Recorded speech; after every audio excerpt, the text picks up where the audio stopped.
जो partial fraction का हमने और एक केस देखा था, अभी तक जो एग्जांपल देखे उसमें हमारा न्यूमरेटर की जो डिग्री थी वो डिनोमिनेटर से लेस थी, तो इस केस में हमने डायरेक्टली उसको लेके पार्शियल फ्रैक्शन अप्लाई किया। जो मैंने स्टार्टिंग में बताया था वो क्या था कि अगर डिग्री उससे बड़ी रहेगी या फिर दोनों के न्यूमरेटर और डिनोमिनेटर दोनों की डिग्री अगर सेम रहेगी तो हमको कैसे सॉल्व करना है उसके हम कुछ एग्जाम्पल्स देखेंगे।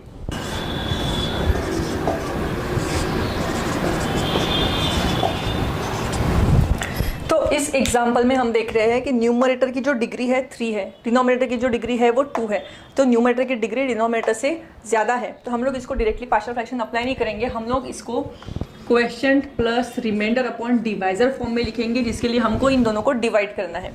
डिवाइड करना है यानी जैसे आपने बचपन में सीखा था बस वही डिवीजन है, x square plus 1 x cube. अब इसमें पहली और फर्स्ट टर्म में कितने का डिफरेंस है, मतलब इस टर्म को किस टर्म से मल्टीप्लाई करने के बाद में मुझे एक्स क्यूब मिलने वाला है। अगर आपको ये डायरेक्टली नहीं समझ में आता है तो आपको इस वे से जा सकते हैं आप लोग, जैसे एक्स स्क्वायर से मुझे एक टर्म मल्टीप्लाई करना है जिससे मुझे मिलेगा एक्स क्यूब, तो अगर मैं इस बॉक्स को यहीं पे रखती हूँ, इस खाली बॉक्स को, और एक्स स्क्वायर को उस साइड लेके जाती हूँ तो मुझे मिलेगा x cube upon x square which gives x, मतलब मुझे एक्स से मल्टीप्लाई करना है, ये बॉक्स की वैल्यू आ गई एक्स, यानी मुझे एक्स से मल्टीप्लाई करना है ताकि मुझे एक्स क्यूब मिले। तो ये जो भी मैं यहाँ पे क्वेश्चन के बॉक्स यहाँ पे क्वेश्चन की जगह पे लिखती हूँ उस टर्म को मुझे इन दोनों को मल्टीप्लाई करके नीचे लिखना है, मतलब मुझे इसको दोनों से मल्टीप्लाई करने के बाद मिलता है एक्स क्यूब प्लस एक्स। फिर मैं नीचे की साइंस मेरी चेंज होती है, जैसे आपने बचपन में जो डिवीजन देखा था बस वही फॉर्मेट में करना है, ये हो गया कैंसल, ये हो जाएगा माइनस एक्स। और हमको डिवाइड तब तक करना है जब तक इस जो डिवाइजर है इससे इसकी डिग्री जो रिमाइंडर है उसकी डिग्री कम नहीं हो जाती, तब तक आपको डिवाइड करना है। अगर सेम भी है तो भी आपको डिवीजन चालू रखना है जब तक इससे ये डिग्री छोटी नहीं हो जाती। अभी ये छोटी हो गई इसकी डिग्री, तो यहाँ पे स्टॉप कर दिया।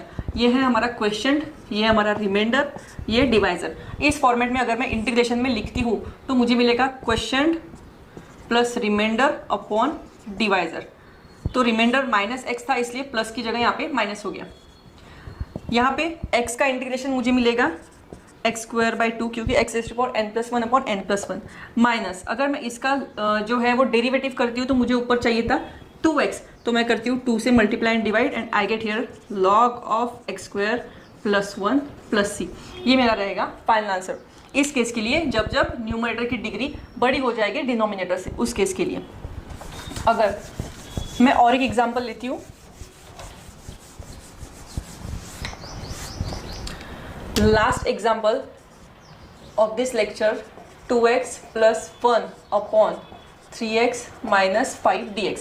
ये केस में दोनों की डिग्री क्या हो गई 1, इसकी भी डिग्री 1 है, इसकी डिग्री 1 है, तो मुझे डिग्री कम भी नहीं चाहिए नीचे की, और मुझे नीचे की डिग्री और ऊपर की डिग्री सेम भी नहीं चाहिए। दोनों केसेस में मुझे करना है quotient plus remainder upon divisor. To find the quotient and remainder we will divide 2x plus 1 by 3x minus 5। Again अगर मेरी वही मेथड यूज़ करी तो 3x से कुछ मल्टीप्लाई करने के बाद मुझे आंसर चाहिए 2x, तो मुझे मिलेगा, इस टर्म को मैं अपॉन में लेके जाती हूँ, मुझे मिलेगा 2/3। सो मुझे किस चीज़ से मल्टीप्लाई करना है 2/3 से, और 2/3 से मुझे मल्टीप्लीकेशन दोनों टर्म को करना है, तो मुझे मिलेगा यहाँ पे 2x और यहाँ पे मिलेगा 10/3। यहाँ पे हो जाएगा माइनस, यहाँ पे हो जाएगा प्लस 3, 1 प्लस 10/3 यानी हो जाएगा 13/3। तो ये हो गया मेरा रिमाइंडर, और रिमाइंडर यहाँ पे मैं स्टॉप कर दूंगी क्योंकि इससे डिग्री कम हो गई इसकी। तो remainder quotient divisor, quotient plus remainder upon divisor form में दोनों को इंटीग्रेशन कर दिया। Quotient is 2/3 dx plus remainder is 13/3 upon divisor 3x minus 5।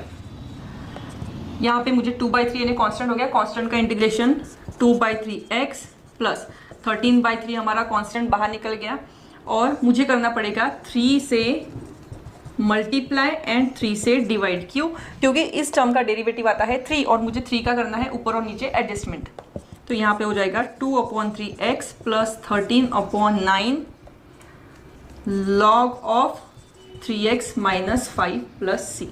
तो ये हो गया हमारा फाइनल आंसर। तो हमने क्या किया, सिंपल इस फॉर्मेट से आपको इजीली आंसर मिल जाएगा। अगर आपको प्रॉब्लम जा रहा है कि क्वेश्चन किस चीज़ से मल्टीप्लाई करने के बाद ये आने वाला है, तो ये एक इजी वे है इससे आप फाइंड कर सकते हैं कि आपका क्वेश्चन क्या रहेगा यहाँ पे, और ऐसे फॉर्मेट में लिख के आपको उसका आंसर फाइंड करना है।